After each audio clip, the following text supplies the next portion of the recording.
슈퍼리치가 되는 9가지 방법. 부의 본능. 브라운스톤 지음. 토트 출판사 편엠.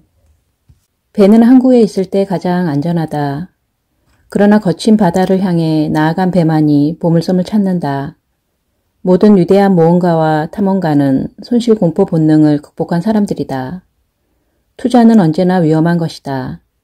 그러나 가장 큰 위험은 아무 투자도 하지 않는 것이다. 인간은 위급한 순간에 살아남기 위해 본능적인 반사 행동을 할 수 있도록 진화해왔다. 만약에 공포심이 없었다면 인류는 생존하지 못했을 것이다. 공포감 중에 재산과 관련된 것이 손실공포감이다. 원시시대의 손실공포감은 맹수에 대한 공포감만큼 컸다. 하루 사냥해서 하루 먹고 살아가는 원시인이 손실을 입는다면 굶어 죽을 수밖에 없었을 것이다.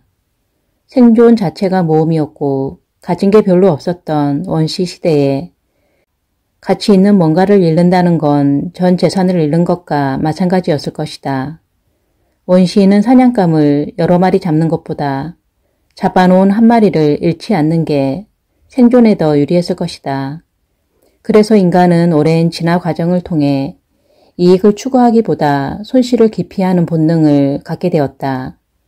위험으로 가득 찬 세상에서 살아남기 위해 어떻게 해서든 손실을 피하려는 본능이 생겨난 것이다. 그래서 인간은 하나의 이득을 얻는 데서 오는 기쁨보다 하나의 손실을 입는 데서 느끼는 고통을 더 크게 느낀다. 손실공포 본능은 원시시대엔 원시인의 생존을 도운 본능이지만 이제는 오히려 현대인이 부자가 되지 못하도록 방해한다. 사람들은 손실공포 본능 때문에 투자하지 못하고 손절매를 하지 못해 손해를 본다.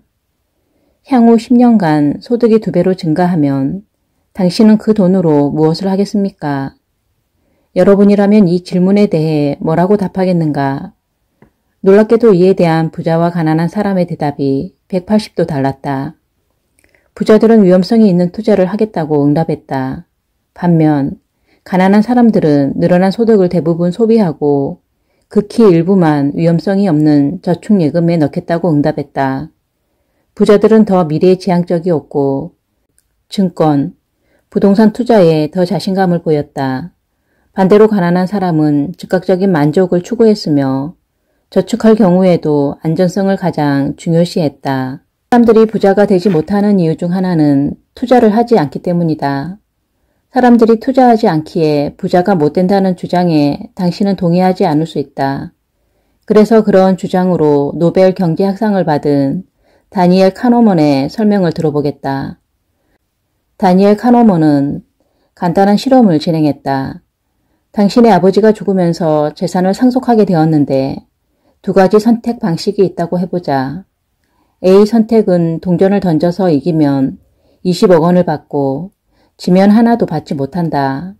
B 선택은 그냥 5억 원을 받는 것이다. 당신이라면 어떻게 하겠는가? 이런 경우에 대부분의 사람은 B를 선택한다. 확률과 기대값을 따져본다면 A를 선택해야 하지만 사람들은 B를 선택한다. 반대로 당신의 아버지가 죽으면서 빚을 물려주게 되었다고 가정해보자. 이 경우도 2가지 선택이 있다. A 선택은 동전을 던져서 이기면 빚이 없어지고 지게 되면 빚 20억 원을 갚아야 한다. B 선택은 동전을 던지지 않고 그냥 빚 5억 원을 갚아야 한다. 당신이라면 어떤 선택을 하겠는가? 이런 경우에는 대부분 사람들이 A를 선택한다. 확률과 기대값을 따진다면 당연히 B를 선택해야 한다.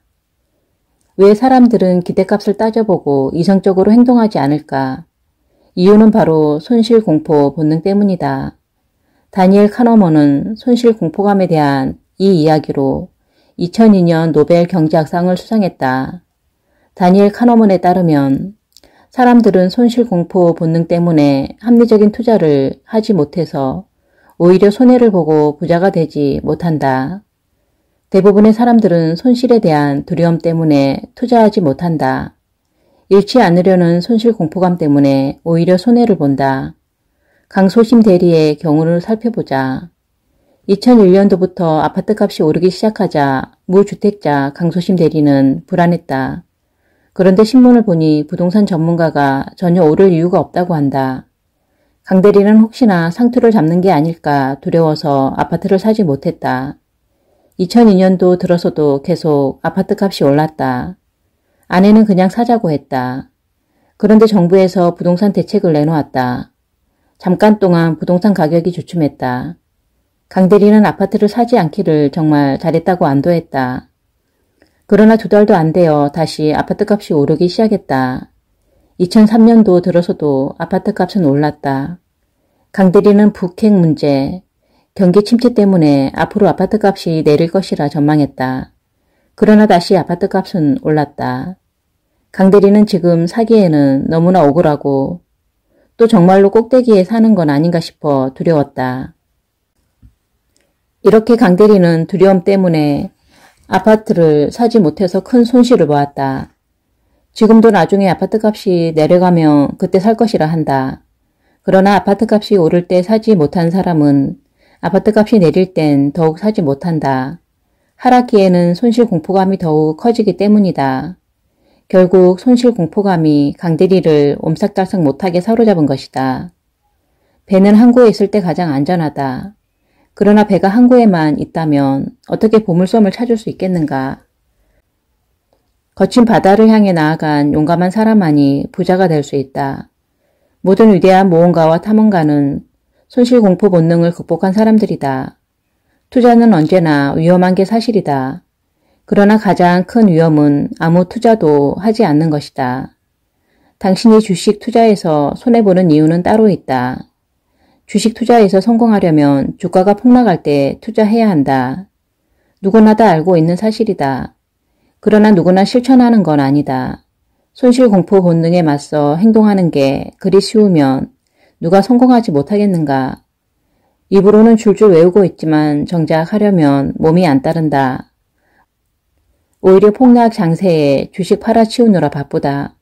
한번 공포감에 사로잡히면 자신이 공포감에 사로잡혀 있다는 것조차 깨닫지 못한다. 사랑의 열병에 빠져본 경험이 있는 사람은 내 말에 100% 동의할 것이다. 시간이 지나고 공포감이 사라진 뒤에야 우리는 내가 그때 왜 그랬지? 하고 후회한다. 그리곤 다음번에는 절대 그렇게 하지 않을 것이라 맹세한다. 그러나 공포감이 몰려오면 우리는 또 똑같은 실수를 저지른다. 이것이 인간이다. 감정은 이성보다 강하다. 당신이 재테크의 판판이 깨지는 이유는 손실공포 본능 때문이다. 주식 투자에 있어 프로와 아마추어의 뚜렷한 차이점이 있다. 주식 투자에서 고수와 하수의 차이는 무엇일까? 고수는 손실을 볼 때 작게 보고 이익을 볼 때 크게 본다. 그래서 전체적으로 이익이다. 반대로 하수는 이익을 볼 때 작게 보나 손실을 볼 때 크게 본다. 그래서 전체적으로 손실이 된다. 왜 일반 투자자는 손절매를 하지 못할까? 바로 손실공포 본능 때문이다. 이런 사실을 잘 아는 고수들은 철저히 손절매 원칙을 따른다. 고수들이 기계적인 손절매 원칙을 지키는 건 인간의 본능인 손실공포 본능이 작동하는 걸 방지하기 위해서다. 어느 기자가 주식 투자로 큰돈을 번 고수에게 물었다. 주식 투자를 잘하는 비결이 뭡니까? 나는 다른 건 잘 모르고 손절매는 누구보다 잘합니다. 또 다른 독한 고수는 이렇게 충고했다. 손절매가 잘 안되면 차라리 손을 잘라라. 대부분 손절매 기준은 10%인 경우가 많다. 고수들은 매입가로부터 10% 하락하면 손절매를 기계적으로 한다. 또 고수들은 폭락장에서 매도보다는 매수 쪽에 가담하여 이익을 얻는 경우가 많다. 무슨 일이 있어도 손절매 원칙을 지켜라. 공포감을 극복하고 폭락 장세에 매입하라. 이 원칙에는 예외가 없다. 손실공포 본능을 극복하고 손절매 원칙을 손목처럼 지켜라.